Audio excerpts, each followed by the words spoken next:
Max Peters was the type of boy who was easily bored, especially when it came to subjects he wasn't interested in, like, say, maths, for example. Every time he was in a maths lesson, he would just sit there doodling or dozing off because of how boring he found it. And this time, he combined his doodles with a daydream. His doodles were rather curious for a boy who had no interest in his subject, as they depicted a land of what appeared to be anthropomorphic numbers. As the teacher droned on about long division, he fell asleep. He soon woke up to find himself walking through a land inhabited by the strangest-looking little beings he'd ever seen. From a distance, he could make out what looked like a number 3 and a number 6. All these cute little creatures were very brightly colored. Where am I? He was confused as to where he was and what was going on. As he approached the place where all the little creatures were, he noticed that they were indeed anthropomorphic numbers. Numeralians. VO, you're in Numberland. My name is Max. I'm from Earth. 8 is the name, and helping visitors is my game. Hello there. My name is 18, and I am one of the young adult number aliens. Hello, me too. After a while, the numeralians backed off to give me some space to breathe and look around. His guides around Numberland were the number 9, a mauve female with a Welsh accent, and the number 6, an orange male with an Irish accent. He listened carefully as they pointed out points of interest. There was the nursery where the youngest numeralians usually played and respected. The number 0, a baby blue male who couldn't talk yet, was having a nap. The number 1, a baby pink female who could say very few words, was learning to speak and bounce. The staff of the nursery were some of the more grown-up numeralians. 22, a yellow female who spoke with a gentle voice and handled the discipline. 24, a turquoise female who spoke with a firm tone and was usually in charge of teaching the little ones to speak. 26, a violet female who spoke with a whisper because she was the matron of the nursery. And 28, a sky blue female who spoke in a very polite tone and was the head of the nursery. As they showed him around Numberland, they answered his questions as best they could. They entered the playground where lots of childlike numeralians were playing. 3, a dark green male who loved to play pranks on others. 4, a lime green female who liked to be careful with everything she did. 5, a maroon male who enjoyed playing number tag. 10, a dark blue female who was mature enough to monitor the playground. And 11, a dark red male who was also mature enough to monitor the playground. Max met lots of numeralians as 6 and 9 led him around, and he was most interested. The council was run by the most important numeralians in the land, numeralians 35 to 45, who were all bronze males and females. 46 to 68 were silver males and females. 69 to 85 were golden males and females, and 86 to 100 were platinum males and females. The council leaders were numeralians 250 and 500, twin sparkly male and female who ran Numberland as fairly as they could. The elders were numeralians 550 to 999, and the grand elder was, and no surprise here, numeralian 1000, a multicolored male who spoke in a grandiose tone. Max was most impressed by what he saw and couldn't wait to tell everyone on Earth of his adventure, but the numeralians made him swear not to. He said goodbye to them and walked into the bright light and woke up in the maths classroom to find that he'd slept through. In 1939, Lee Johnson was 9 years old, being evacuated from London to the countryside during the Second World War. He was taken in by his Aunt Greta, who made him feel welcome.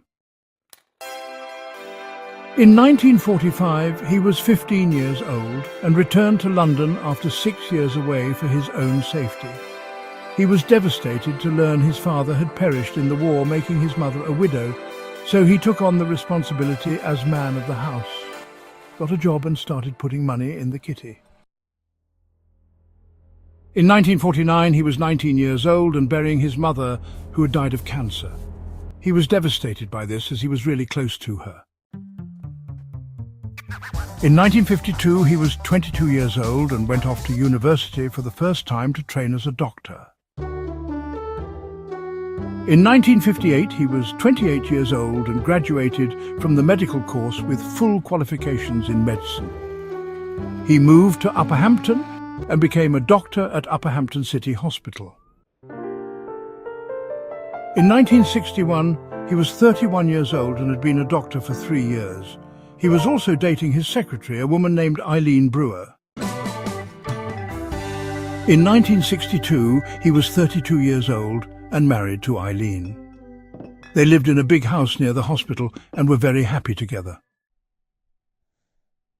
In 1964, he was 34 years old and a first-time father to their daughter Wendy.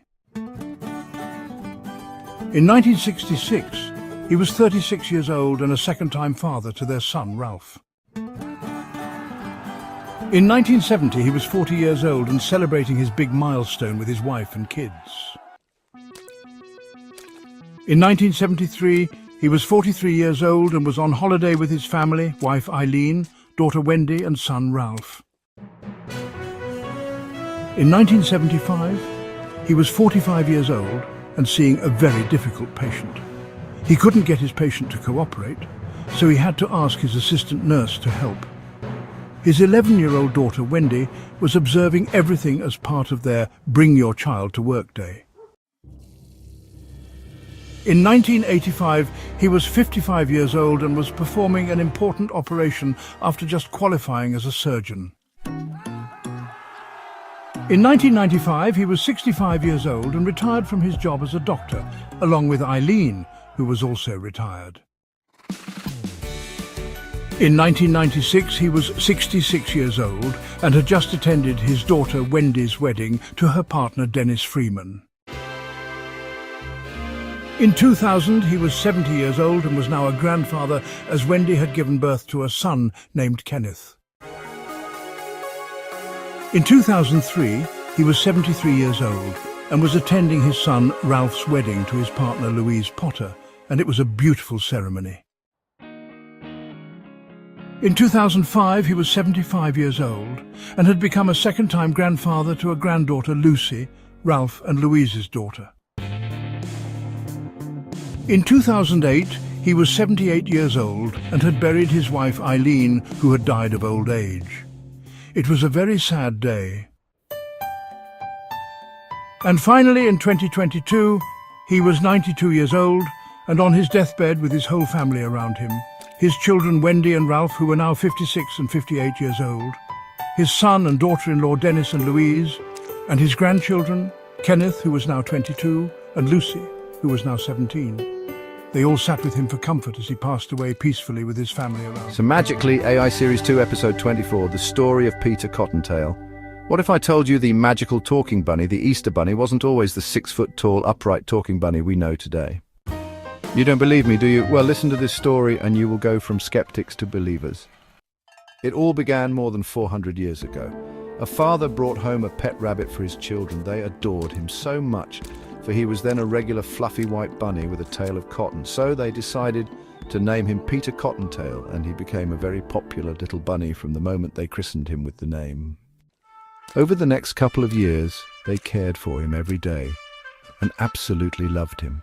Their love filled him with so much magic, which granted him the ability to speak and understand humans, and even create solid chocolate in the form of eggs as he hopped around their garden. A year later, Peter Cottontail, the talking bunny, had grown to human size, around 6 feet tall. He started going around every spring to hide chocolate eggs in children's houses. The holiday became known as Easter, and he himself became known as the Easter Bunny. He hops to homes around the world every spring to give chocolate eggs to children and hide them in parks for children to hunt for. He is known and loved by people of the world as the magical 6-foot-tall talking bunny who is immortal thanks to those of you who still believe in him. Should the belief of just one person begin to waver, he will lose his immortality and magical abilities and become an ordinary bunny again. So whatever you do, please don't stop believing in the Easter. Rebecca Stolley was a very imaginative young girl who just loved hearing stories about everyday items that turned out to have otherworldly characteristics, such as being alive, or granting things like eternal youth, an extended lifespan, or maybe even complete immortality. Knowing she lived in a world in which otherworldly things could happen at a moment's notice, especially in her hometown of Midhampton, where these things happened regularly. Immortals actually lived in and protected the town from worldly threats like troublemakers causing trouble and otherworldly threats like monsters invading. She was only 11 years old and had seen such things as aliens abducting people, zombies rampaging through the streets, and magical beings appearing, helping with certain problems and vanishing quicker than they appeared. One day when she was out with her friends, she heard about a magical diamond that granted its holder infinite wishes, which was hidden somewhere in her town for its own safety.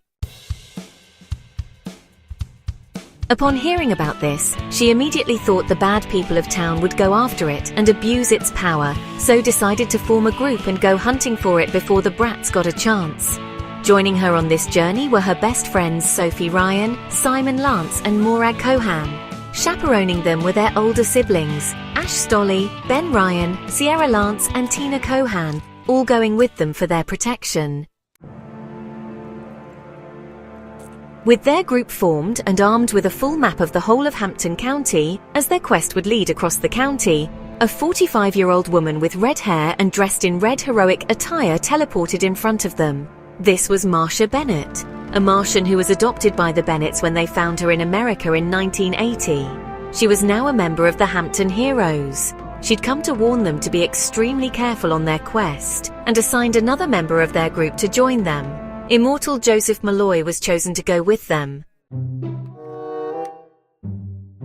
Their journey began as they first started searching every inch of the town, being tailed by a member of the Brats with each step they took, before the Brat following them disappeared, before they knew they were even being followed. As they searched the wasteland just on the entrance to the town, they noticed a group of Brats had beaten them there without a chaperone. There was Belle Dreyfus, Hortense Duncan, Brittany Allen, and Luke Stenner, who were digging like mad, but weren't able to find anything. A team of Hampton heroes swarmed in to deal with the Brats. Rebecca and her crew watched as the Brats were arrested by the Hampton heroes and taken away. They then ran their metal detector over what was left of the land but found nothing worth digging up, so used their equipment to fill it back in before moving on. As they crossed the border into the village of Lower Hampton, where they continued their search for the magic diamond. Along the way, they met some of the villagers, including the farmer Old MacDonald, who pointed them in the direction of the village general store. Inside the store, Rebecca found the first clue and gave it to Joseph for safekeeping after reading it in her head. They soldiered on through their quest through the village, meeting another brat along the way. This one was Leanne Stein, who was discovered by Simon, who called it in straight away, and a team of Hampton heroes swooped in and arrested Leanne for her affiliation with the Brats. As they entered the city of Upper Hampton, with 3 more clues collected in Rebecca's brain, it turned out they didn't meet any obstacles along their way through the city and were met at the bank by immortals Amber Coleman, Sydney Aldershot, and Jack Daniels, who knew where the magic diamond was being kept and were there to help them retrieve it.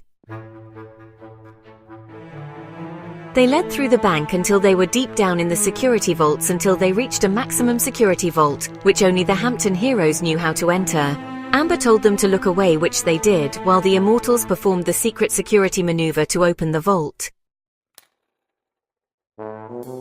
Amber chose Rebecca to come forward to retrieve the diamond. She guided her into the vault until they reached the diamond, and she encouraged Rebecca to reach out and take it.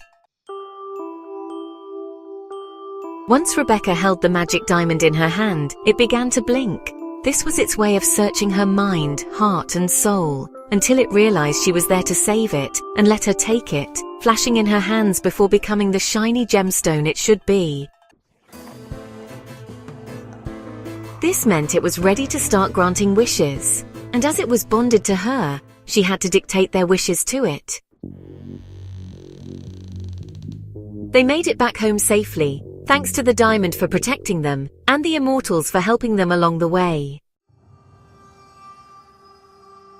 That night, as Rebecca slept, the diamond began to blink. It then glowed all around her room and shone directly over her. Without even knowing it, she was absorbing some of its power. The glow died down and the diamond stopped glowing and returned to normal. She awoke the next morning. The first thing she noticed was that her hair now glistened with diamonds and her body sparkled as she got up and dressed. She wondered what was going on and found out as she stepped outside to find the street in chaos. Her head began to glow and she raised a hand to try and calm the situation, only to shoot a wave of diamond magic over the chaos, instantly returning the streets to a state of calm. She looked at her hand in confusion over how she did this, only for Marsha Bennett to come to inspect her and detect powers in her. She took her to the Hampton Heroes compound where she explained to her that being the one bonded to the diamond had granted her the magic powers from the diamond, making her the chosen one. Rachel was a young woman who had everything she wanted in life, a loving husband named Dennis, and 2 young children named Kerry and Leo. She loved them all to pieces and nothing could go wrong, or so she thought. It was a wet and windy Tuesday morning, and they'd just sat down to have breakfast when the doorbell rang.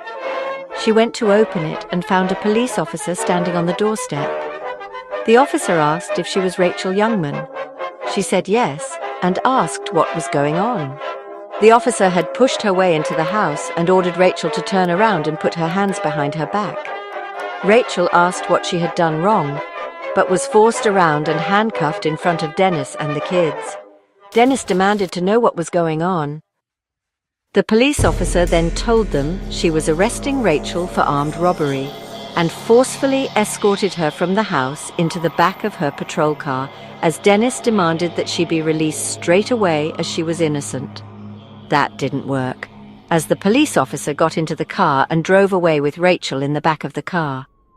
Soon afterwards, Rachel was booked, forced into a custodial jumpsuit and locked in a cell. This was so unfair. She was now in jail for a crime she had not committed and could receive up to 10 years in prison for said crime if convicted of it. She appeared on trial 2 weeks later and pleaded her case the best she could. The jury found her guilty and she was sentenced to 7 years in prison. Was this for real? She was now sitting in a prison transfer bus being taken to prison. Upon arrival at the prison, she was processed, changed into a prison jumpsuit, and placed in a cell with a prisoner who was there for aggravated assault on a 15-year sentence. She knew she was innocent, and this helped her through it.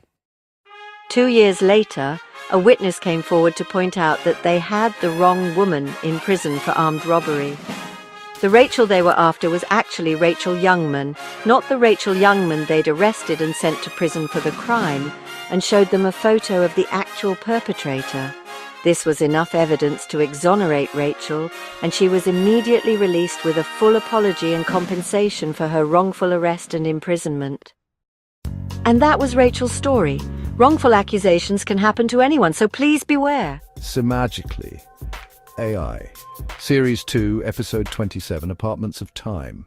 What if I told you there was a mysterious apartment building in which all of time is contained within? Well, there is. And there it is, right opposite us.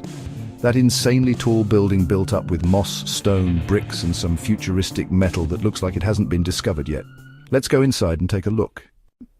This is the man who rents every apartment in the building to all the most interesting tenants we'll ever meet. He is the landlord of time, or the Time Lord for short. His office is right behind him as he shakes our heads and welcomes us. On the basement level is the prehistoric housing complex. There are caves and a jungle landscape for the dinosaurs and cave people who inhabit this floor. Inside the apartments dwell different people in different ancient times. So just imagine, there are ancient Egyptians all gathered in one rather large apartment. And then right next door you've got the ancient Greeks in another, and well, it just continues like that, really. The floor we're currently on, which is the ground floor, is pretty fascinating. Every apartment here houses a different time period. Like, you've got ancient Rome in one, the Vikings in another, then the Middle Ages, the Anglo-Saxon period, Tudor times, the Stuart period, the Regency period, and of course the Victorian era. It's quite the collection, honestly. The first floor houses the 20th century through to the present, from the Edwardian era to the early 21st century. Apartment 2020 is quarantined for, well, obvious reasons, as are apartments 2021 and 2022. The second floor houses the rest of the 21st century, the near future from the mid-2020s to the 2090s. And finally, the third floor houses the future from the 22nd century through to the far future. People, mutants and aliens live in these apartments. This apartment complex is the most impressive building I've ever seen, but well, it's time to go. Thanks for the tour. As we walk down the street, we see some of the time periods we've just seen going on all around us. Oh boy. Every day was as normal as it could be in Hampton County, but every now and then, something out of this world would happen. And here are 3 of those things, 1 per area. The village of Lower Hampton was a very small village where life was quiet and relaxing, with folks going about at their leisure. That was until one evening, as things were just winding down, old Farmer MacDonald was just putting his animals to bed when a bright light filled the barn. Shocked, he went outside to investigate the source of the light. He noticed a strange saucer-like ship hovering around in midair. What he saw next was enough to turn your blood cold. A group of what appeared to be humanoids materialized right in front of him, but he noticed something was off about them. One had a third eye, another had antennae, and 2 more had scales instead of smooth skin, but they all appeared to be friendly, shaking his hand and introducing themselves. Yes, these were aliens who were on Earth to study humans, and needed to blend in. Old Farmer MacDonald bravely advised them to look and dress like humans if they wanted to blend in seamlessly. Meanwhile, in Mid-Hampton, the townsfolk were sleeping while outside in an alley. A portal appeared, and a young woman stepped out into the alley as the portal closed behind her. She looked around here in awe as she walked out into the open air to walk through the town. The police picked her up and placed her in protective custody for her own safety. The next morning, they interviewed her, and with her identification cards and bank statements, they learned she was the adult version of Lily from the year 2045, and warned to be very careful not to run into herself from the present, as that was a paradox. The Hampton heroes sent out a guard to help protect both her and the timeline from suffering any real damage. So, the city of Upper Hampton was honestly the busiest city in the world, with new arrivals and visitors showing up every few seconds. Tens of thousands of people already lived there, and well, some of those people were wizards, some were immortal beings, and some were even extraterrestrials, but none of them were living toys. That is, until that day when everyone was bustling through the city and suddenly noticed a group of dolls, the size of humans, just walking around. But what exactly was happening? It made no sense whatsoever. Vinyl dolls the size of ordinary people, walking around the city, going in and out of shops, and even hopping on planes, trains, buses and trams. This was, honestly, super strange. These are just some of the strange occurrences that took place in this county, and that's exactly why new visitors come here daily.